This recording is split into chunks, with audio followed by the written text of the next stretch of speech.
An historic victory in the fight against one of humanity's biggest killers, and we are not talking COVID.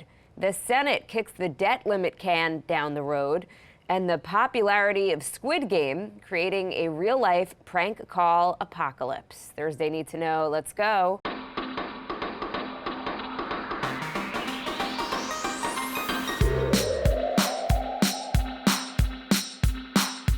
Good morning. This is Cheddar's Need to Know podcast for Thursday, October 7th. I'm Jill Wagner with Carlo Versano. Hey, Carlo. Good morning. How are you today, Jill? How is everybody out there? Everybody's okay. Me and the nobody else who's here at the Cheddar offices, we're doing great as I look around. Well, I think we will be joining you soon. It sounds like a lot of people are starting to go back from just what I've heard anecdotally in New York. The subways are filling back up. The streets in Midtown are sort of much more active. So it feels like, at least in New York, things are starting to get back to normal. I had an appointment in Midtown. I had a doctor's appointment a couple weeks ago, and I couldn't believe how many people were there. It felt, it wasn't as busy as it is pre-pandemic, sure. Pre-pandemic levels, but I was shocked at how busy it was. New York is really starting to come back, I think, quicker than people saw. I don't know if you saw this in the Times yesterday. Manhattan, I mean, we could talk about this another time, but Manhattan apartment sales through the roof. Yes, I did see that. So people are really, coming back. Basically everybody who said, like, oh, New York City, big cities are dead, not so fast. Yes, and in fairness, at this hour at Cheddar offices, I'd be alone pre-pandemic. Maybe there'd be one sure. or two stragglers, or maybe you'd be here. But this is, right. I'm used to sort of the graveyard shift after years in TV. Okay, Same. Let's get to the news. After a century of failed efforts, the world has its first approved malaria vaccine. The World Health Organization gave the go-ahead for the drug made by GlaxoSmithKline to be rolled out for children in sub-Saharan Africa, where the mosquito-borne parasite still kills about 300,000 babies and toddlers a year. The vaccine, not nearly as effective as the COVID vaccine, but experts say even a moderately effective shot could save tens of thousands of young lives every year. It's also the first time a vaccine's been approved for parasitic disease, which is a lot harder to inoculate against than viruses or bacteria. Yeah, this is, science saves our sorry butts. Once again, this is truly a huge victory against a tiny enemy that has been a scourge of humankind for as long as we've been on this earth. Bed nets are sort of the most useful tool in the arsenal against malaria, but they're only 20% effective, and it's very hard to, it's hard to distribute them, and it's hard to get people to use them. This vaccine is 50% effective at preventing severe disease in the first year. Then it starts to get lower. So it's going to have to become a regular thing, kind of like a flu shot, especially because the thing with malaria is you can get it repeatedly. Kids in Africa get, on average, they get malaria 6 times a year on average, which just wreaks havoc on their immune systems, of course.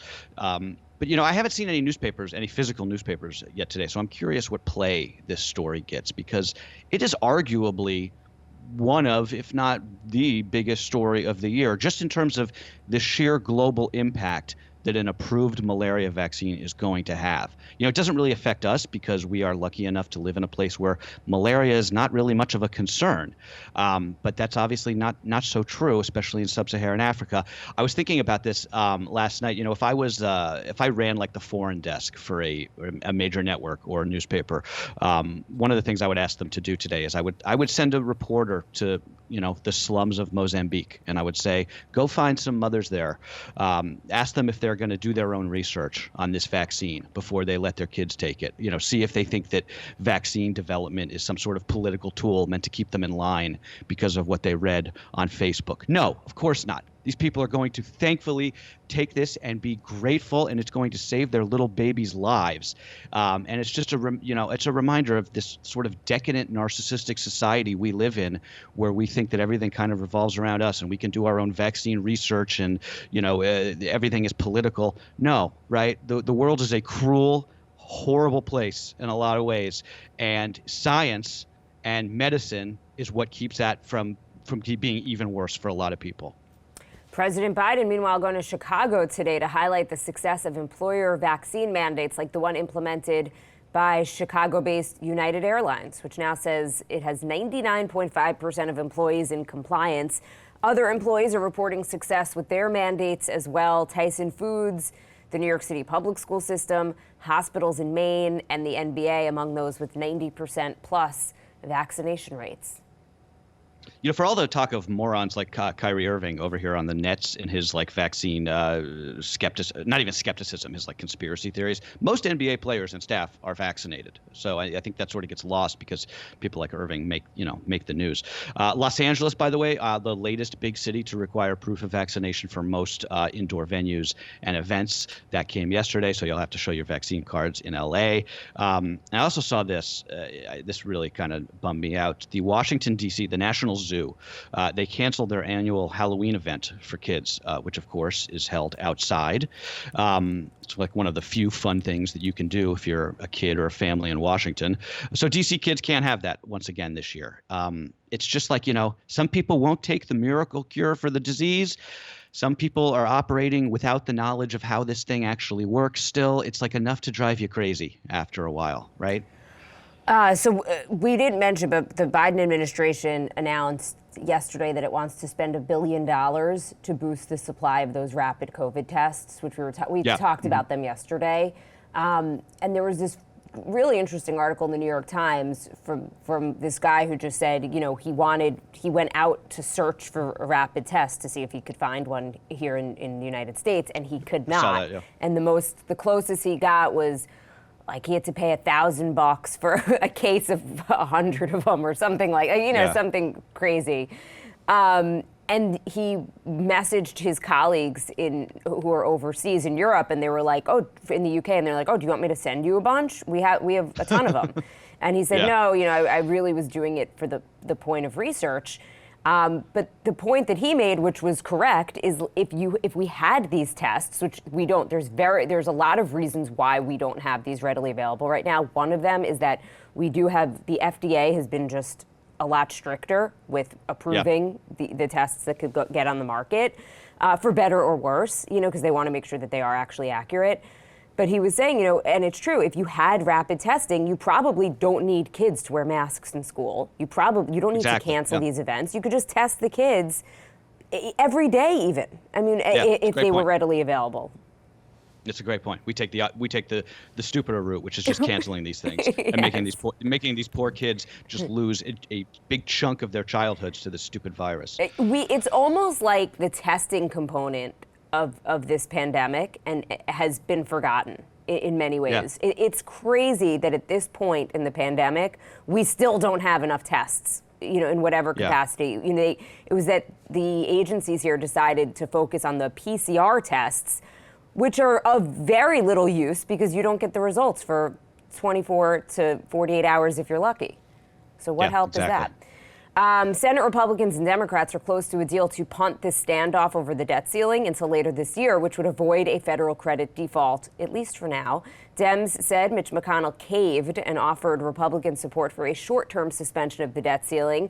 The agreement, assuming it passes in a vote today, means that both parties will have until December to negotiate a longer-term deal on the federal borrowing limit when they are already facing a hard deadline to fund the government. Essentially, they're just kicking the can down the road 2 months. So, Carlo, mark the calendar. See you in December, where we're going to be doing this all again. Remind me to take that month off so we don't have to talk about this anymore. Democrats also hoping to pass the president's economic agenda by then, but it's not going to get easier. I don't know if you saw this poll yesterday from Quinnipiac, which is a very good polling agency. Biden's approval rating, 38%. That's down from 42% 3 weeks ago, 50% in February. The president is suffering from a confluence of bad things. Some of them are self-inflicted. Some of them are just bad luck. I think that the fact that the pandemic isn't over by now is really sort of hurting him, for better or worse. Not that it's necessarily his fault.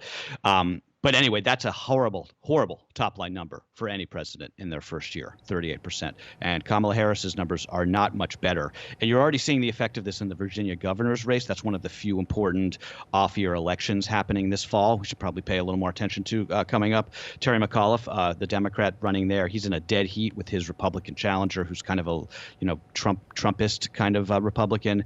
McAuliffe even acknowledging that Biden's bad poll numbers are dragging him down in Virginia, which of course is a purplish/blue state now. There was a pretty good article in the National Review about just the lasting impacts of the debt crisis, and the journalist argued that even if we don't default on our debt, and even if lawmakers at the 11th hour, like they did, raise the debt ceiling, there's still repercussions to this. Just our status in the world. It's embarrassing. And the last time that something like this happened, Moody's downgraded the U.S. So it's not without consequences. Absolutely. Another school shooting in America. An 18-year-old former student opened fire during a fight at his Texas high school, injuring 4 people, including one critically. The suspect fled but was taken into custody without incident. The shooting happened at Timberview High School outside of Dallas. All of the victims are expected to survive. 3 of those victims were students. One of them appears to have been a teacher. This was not a random event, like so many of the school shootings and other mass shootings that we have seen and covered here. Not that that's much comfort, to the victims, of course, when they're in the hospital with a gunshot wound. But I guess, what can we say other than thankfully this wasn't much worse, right?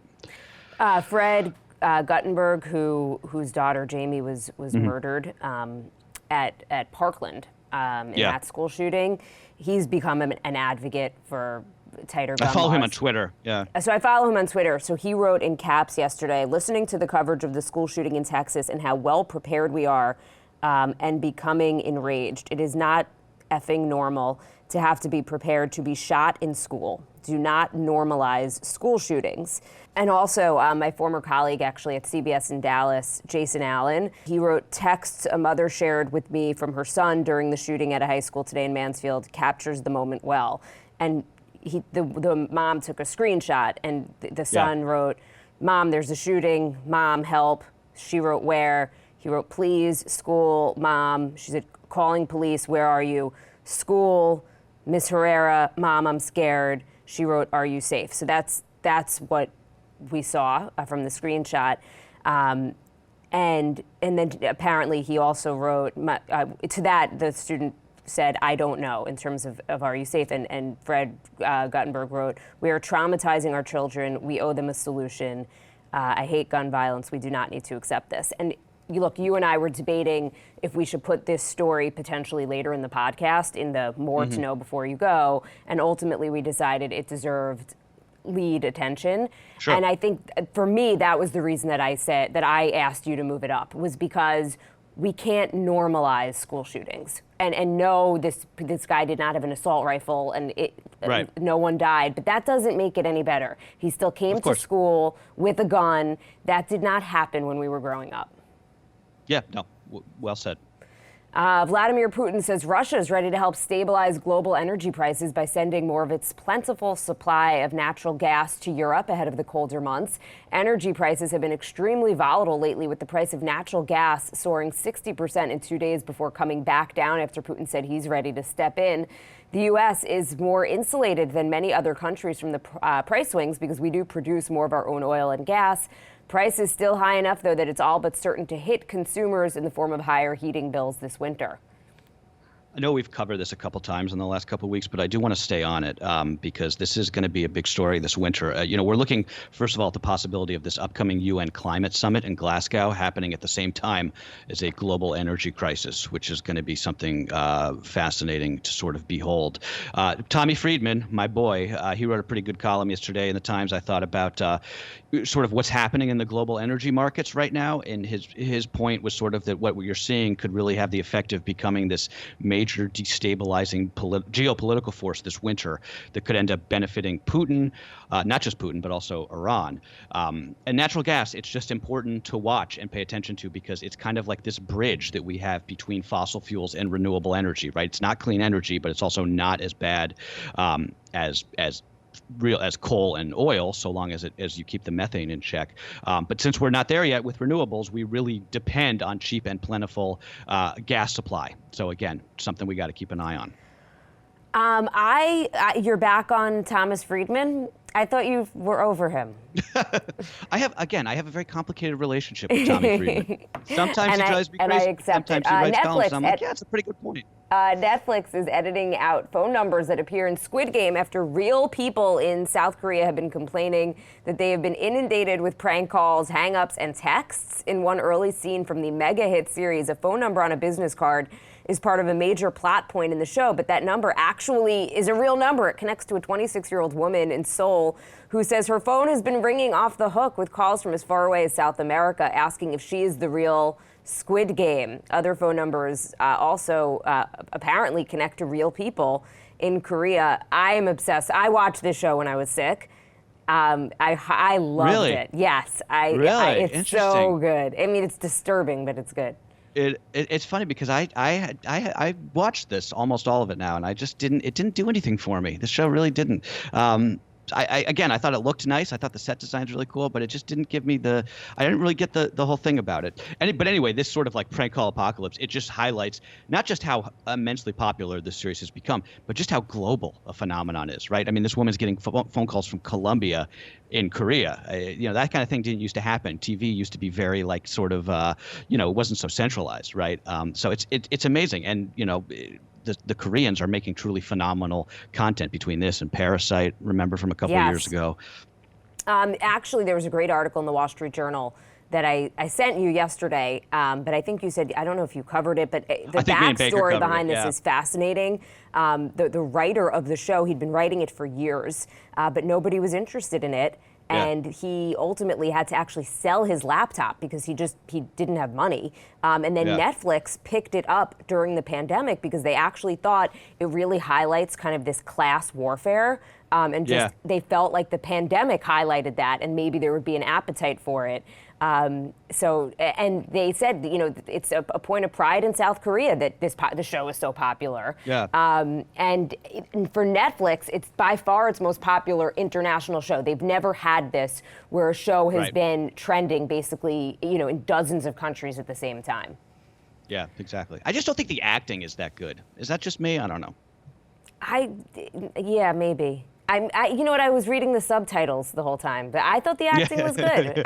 I also don't like how they dub it. I hate dubbed stuff. It just like takes me totally out of the show. So then do it with the subtitles. Do it in South Korea. So Netflix, this is something that you should, if anybody's going to watch it, by default, because you're in the U.S., I think that it gives you the version where it's English over, and then there may also be subtitles, but what you really should do is just watch it in Korean and then do English subtitles. Okay. And you might find that a little bit more palatable.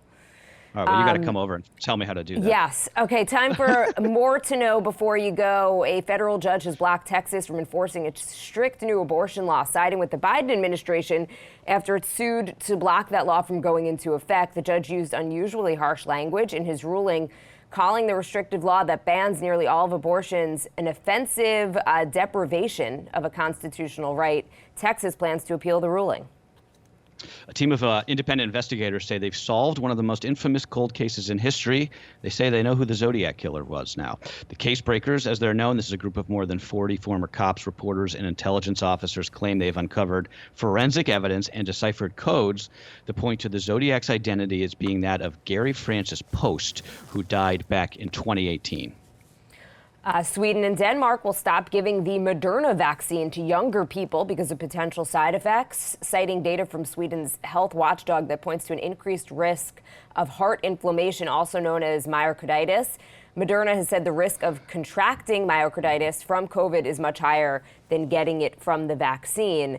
But it does point to just, for boys especially, who are more prone to this. For a while now, some of these countries in Europe have actually just said you could give young boys one vaccine shot. Right. You don't need to do the two-dose regimen. Exactly, yeah. Sorry. And quickly on the Facebook beat, Facebook reportedly slowing down the launch of all new products now so it can hold them for what they're calling, quote, reputational reviews, following, of course, just this brutal last couple of weeks for that company. A German container ship called the Rotterdam Express is the focus of the investigation into what caused that gigantic oil spill off the coast of Southern California. According to marine navigation data, that ship made a series of unusual movements anchored near the spot where the pipeline ruptured last week. And finally, whoa, if you didn't see this game last night, October baseball doesn't get much better than this. National League wild card, the Dodgers' Chris Taylor drilling a 2-run homer in the bottom of the ninth to break a 1-1 tie with the Cardinals, sending LA to the playoffs, St. Louis back home, and ending the Cardinals' historic late season run. Dodgers will meet their cross-state rivals, the San Francisco Giants, in the NLDS. And postseason baseball kicks off in earnest tonight with the White Sox versus the Astros, followed by the Red Sox versus the Rays. A couple of good games there. All right, that is what you need to know for October 7th. Guys, and don't forget Watch Party Day tomorrow, Friday. We'll talk more in the morning about that.